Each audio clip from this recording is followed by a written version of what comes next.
We're going to go ahead and get started today. Thank you so much for joining us. We are hosting Graph Gurus 40 today. And it's part 5 of our GSQL writing best practices, and we're going to be focusing on data structure optimization. Before we get started, we just have a few housekeeping items. So Shinyu, if you could go to the next slide. Great. And so everyone's muted. So if you have any questions, you can use the Q&A tab to ask questions about the content that we're presenting today. But if you have any questions for us as panelists, or if you're having any sound issues or anything like that, please use chat. And we're recording the webinar today, and we'll go ahead and send you the recording.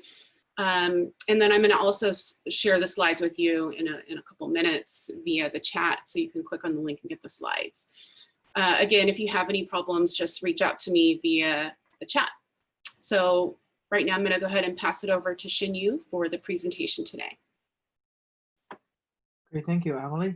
So in the beginning, let me introduce myself a little bit. I'm Shinyu Cheng. I'm the Director of Customer Solutions from Telegraph. So I have been with the company for almost 6 years, and I'm one of the author of the GSQL query. I implemented many features of this GSQL language, and also I worked with a lot of major customers. I developed the solutions for them. They are across like a very different industries. Okay, so that's about myself. And today, we are going to talk about data structure optimization. This is the 5th episode of this series, and this is also the final episode. So today, the data structure optimization is the most important thing when we optimize the query, because what data structure we define is directly it directly impacts the performance and the memory utilization. So this is very, very important. And hopefully it won't take very long for today's talk, because we only have a few items to cover.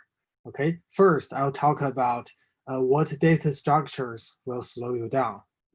And then I'll talk about, so based on those problems, how do we optimize your data structure? And then I will review and conclude the entire query writing best practice series. Okay, so let's start with what data structure slow you down. There are 2 things. So first, the thing is container operations. So for what are the container operations? The container operations can be like if you populate a map with key value pair, or if you do an existence checking from a set. That those operations are container operations. So first thing, even those GSQL operations may look very simple, however, the complexity is still there. Okay, at the machine level. So when you want to do existence check from a set, there is a lot of things happens behind. So doing that is a lot slower than just manipulating a single float number.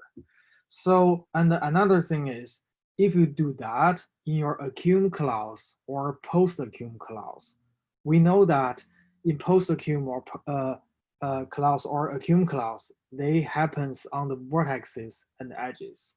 And usually when we run the graph analytic, it may involve hundreds of millions of edges and vertices.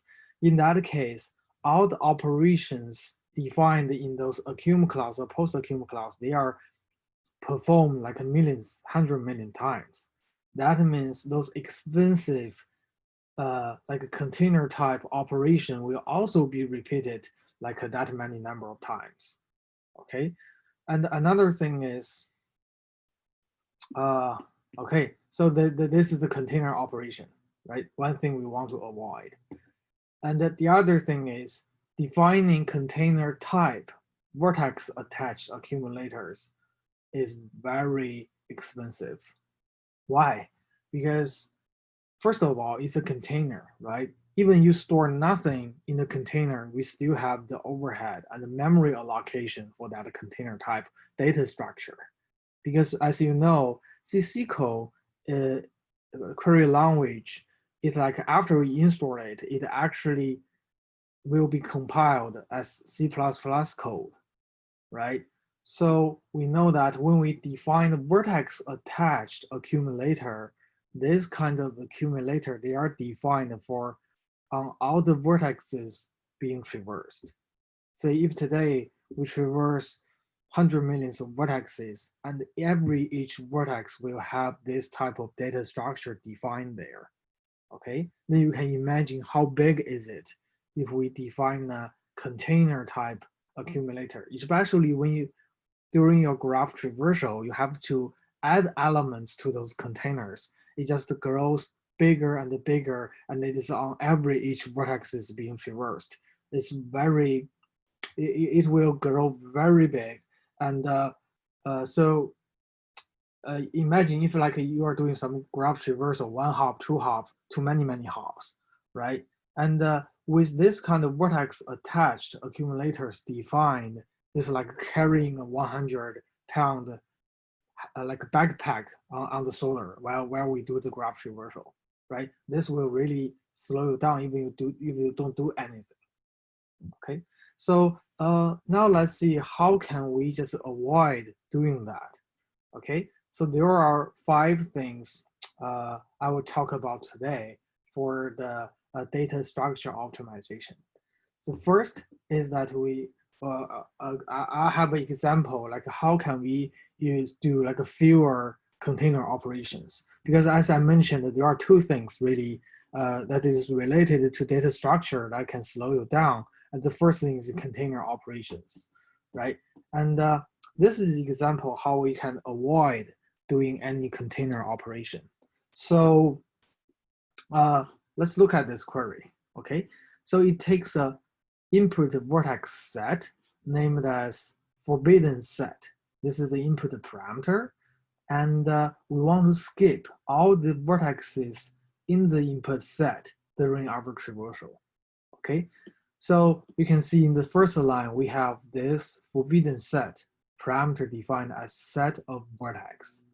And then we start from somewhere, and when we do the traversal, we say, okay, where T is not in the set. T is an alias of the target vertex. So I want to make sure every target vertex we collected is not in the set. This is the most intuitive way of writing this logic. However, where clause, we know that where clause happens on all the edges selected, right? It applies the filtering logic on every each edge selected. That means if in this select statement, we selected millions of edges, and then this existence check of the target vertex in this set or not will be performed millions times. Okay, we know that the existence check is a set operation which is slow, and if you do it for every each edge, then this it will have some impact to your performance, right? So alternatively, we can actually trade some memory for performance. Okay, so let's see. We can write alternatively. We can write a query this way.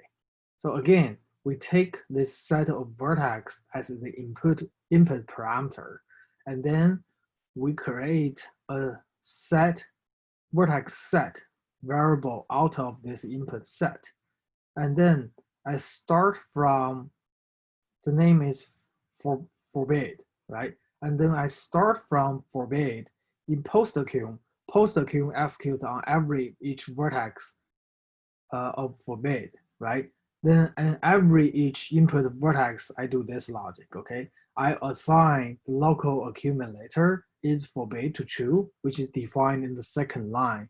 It's an OR queue, means it's a Boolean type, right? I assign the Boolean type, just give me a second.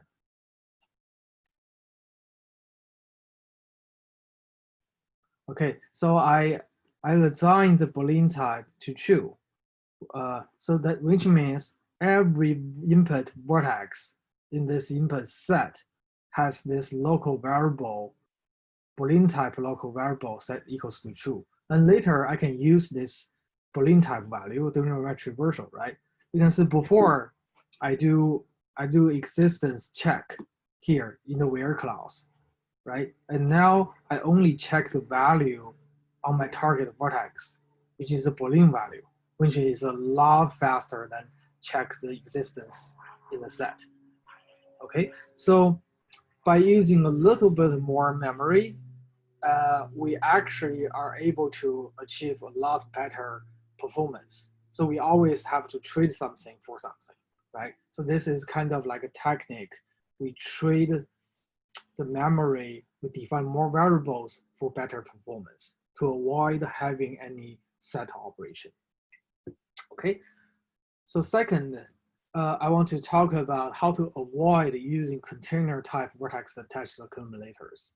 That's the second thing I mentioned in this list, right? The second thing is to define the local accumulators that is under container type. So how to do that? So this is another example. Like say, I want to have a query. The query visualize all the shortest passes between two input vertices. Okay, so intuitively, when we talk about say, okay, I want to print the passes, right?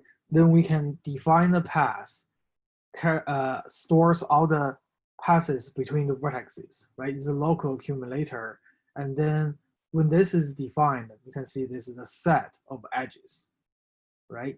And then we start from input one. We take two inputs, input one and input two. Both of them are under vertex type.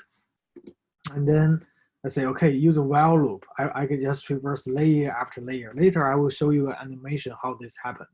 Okay, but now all we need to focus is this, right? We define the set accum on every each edge on every each vertex along the path, and then we populate the path. We send the path from the source vertex to the target vertex, and also we add a new edge collected to the target to the set on the target, right?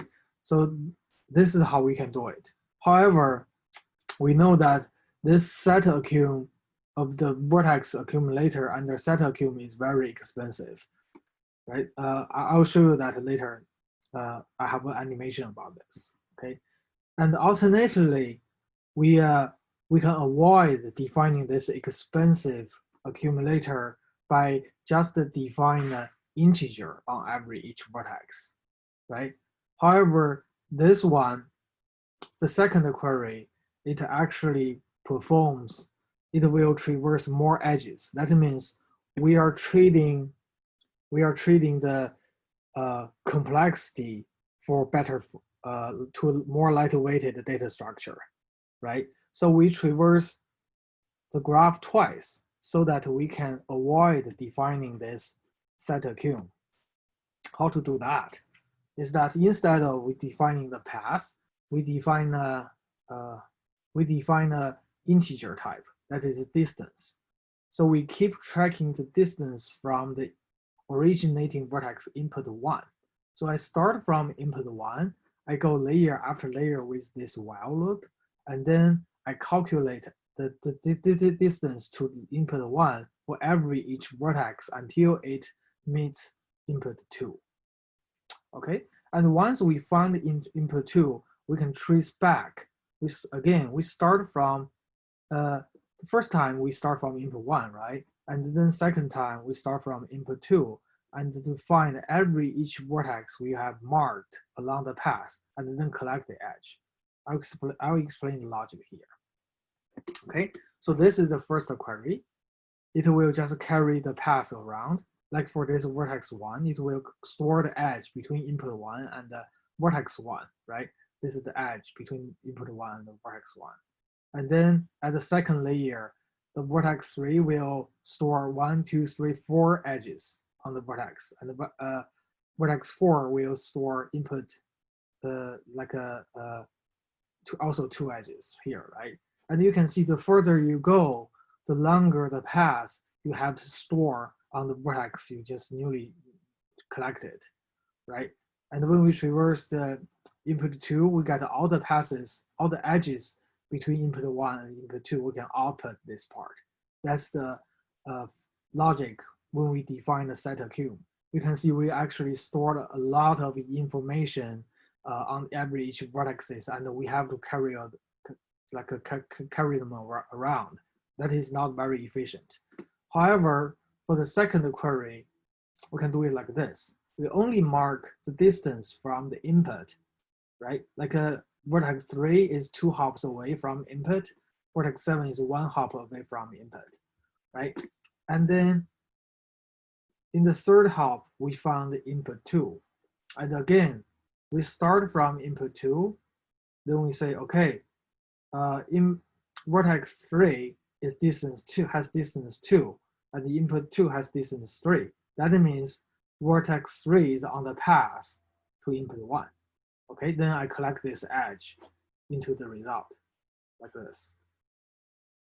And then I go next hop.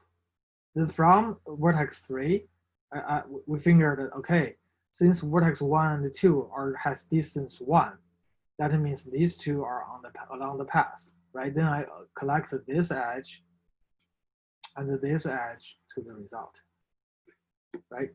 And then in the same way, we also collect these two edges in the result. So you can see both of the implementations can provide you the same result. However, one will need to define very heavy data structure. So the benefit, and the second one only define very simple data structure. There's one integer on each vertex. Yeah. So in this case, we may traverse more edges, but we have a way lighter data structure. Therefore, you will have, even you have higher complexity, you will still have like a better performance. And also, you will use way less memory.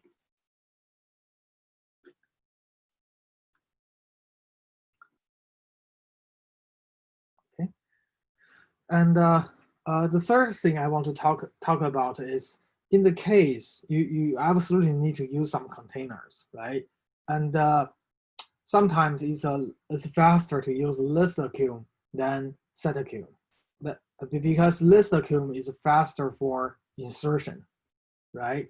So set accume is faster for lookups, but slower for insertion, because set accume has with a because the under the hood is actually hash set, right? You have to manage the hashing and the internal data structures. However, list is very straightforward. You just add a new element to the rear of the list. It's very easy to do.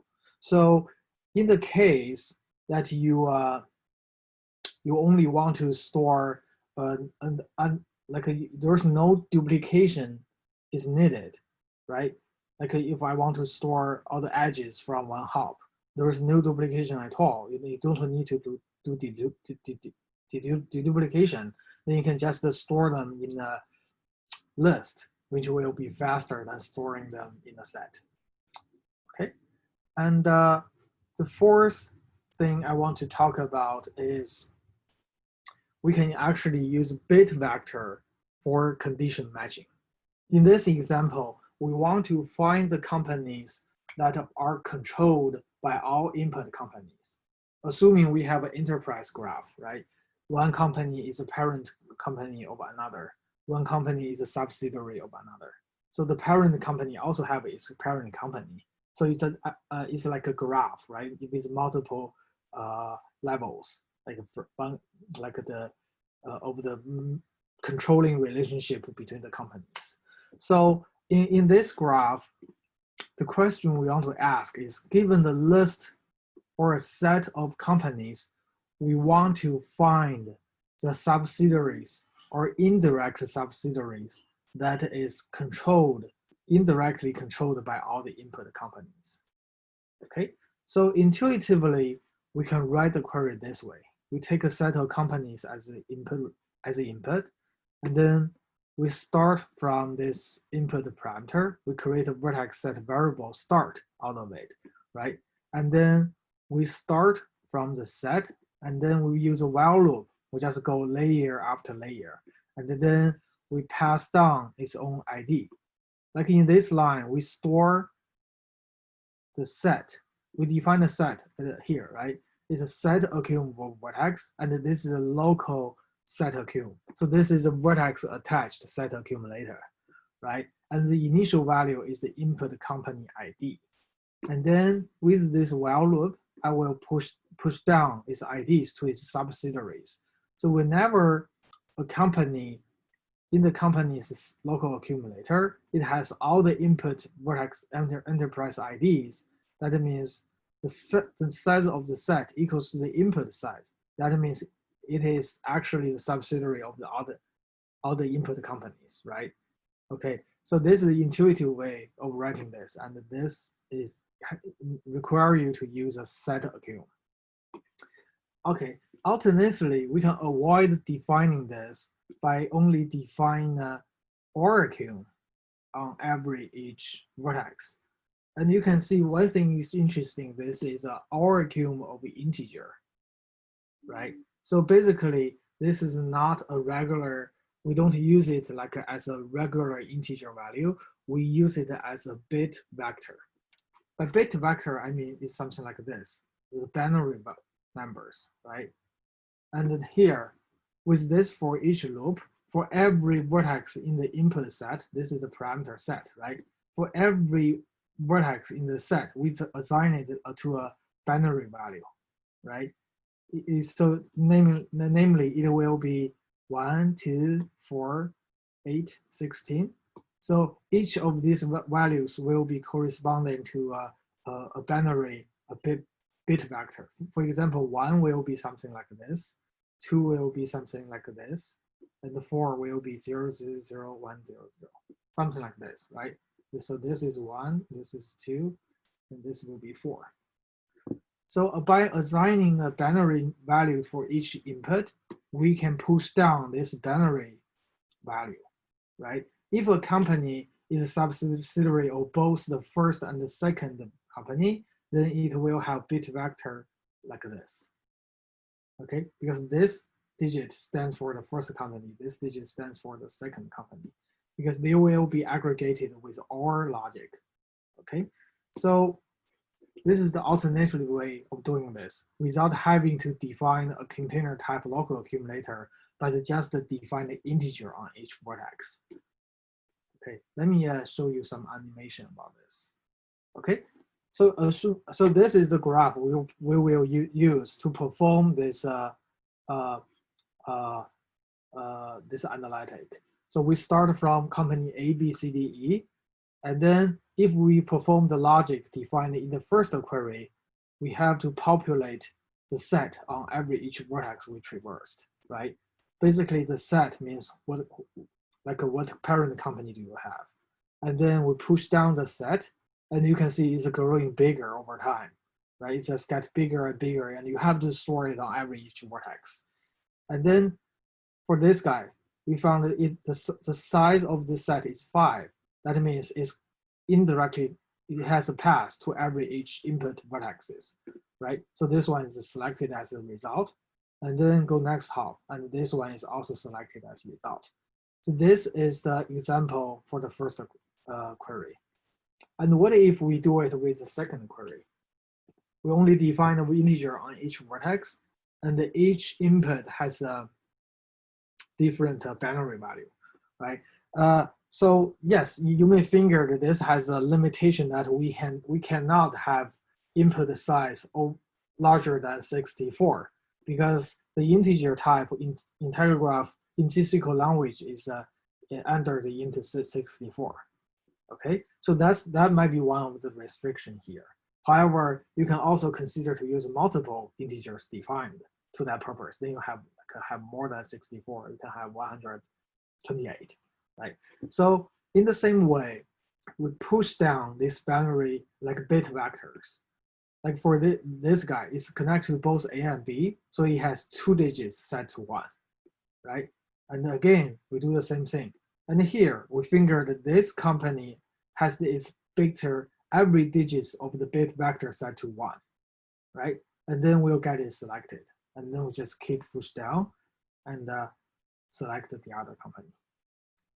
Okay, so in this case, we actually really trade for the performance with nothing, right? The only thing you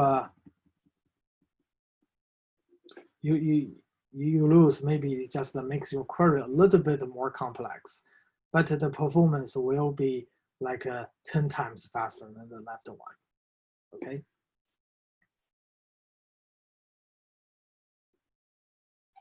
Okay, and last thing, so we should try to use fewer strings, because string is a lot more expensive than other primitive types.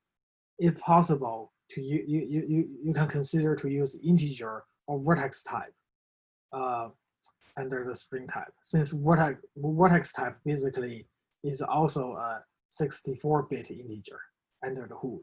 Okay, so if you want to collect a list of vertex, so we if possible, you collect the vertex type, right? So usually when you refer to the, instead of like a collect a string here like this, you can consider to collect the alias, because the alias is under vertex type, and the vertex type is in C++ it is actually a uint 64.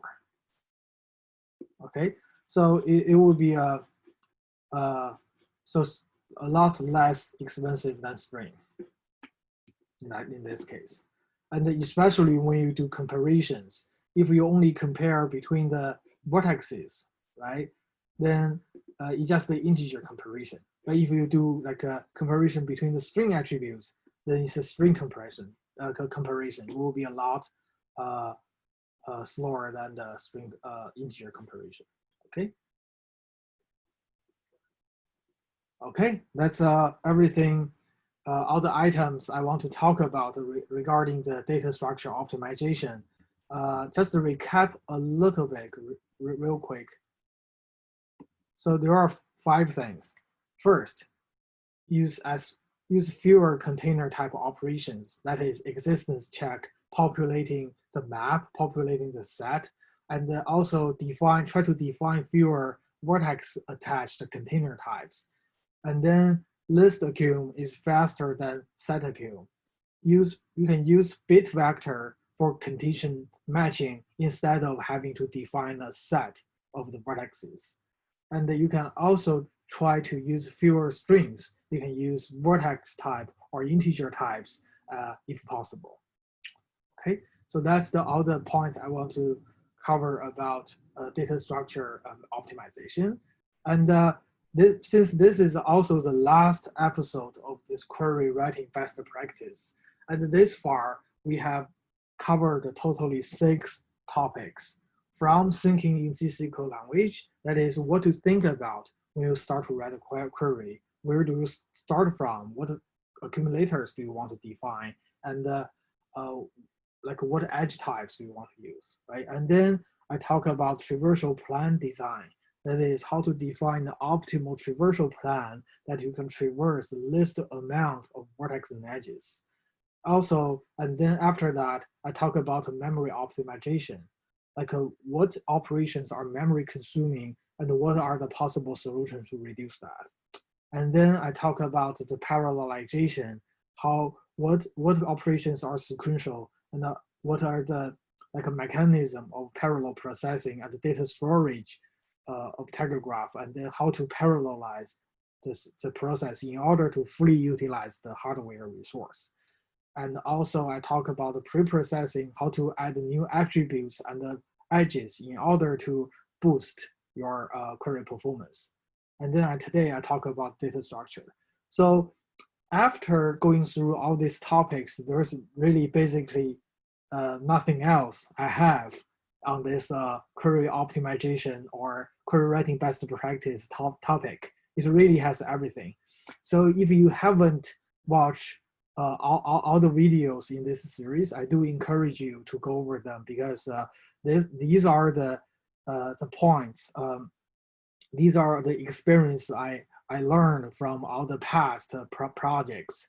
If you can master all these techniques, you can really like write the queries with the best performance and the like memory utilization. Okay, so that's everything I have today. So if you have any questions, please post it in the Q&A. So I think we still have plenty of time to answer your questions. You can post any of your questions regarding GSQL or this query writing best practice. Okay.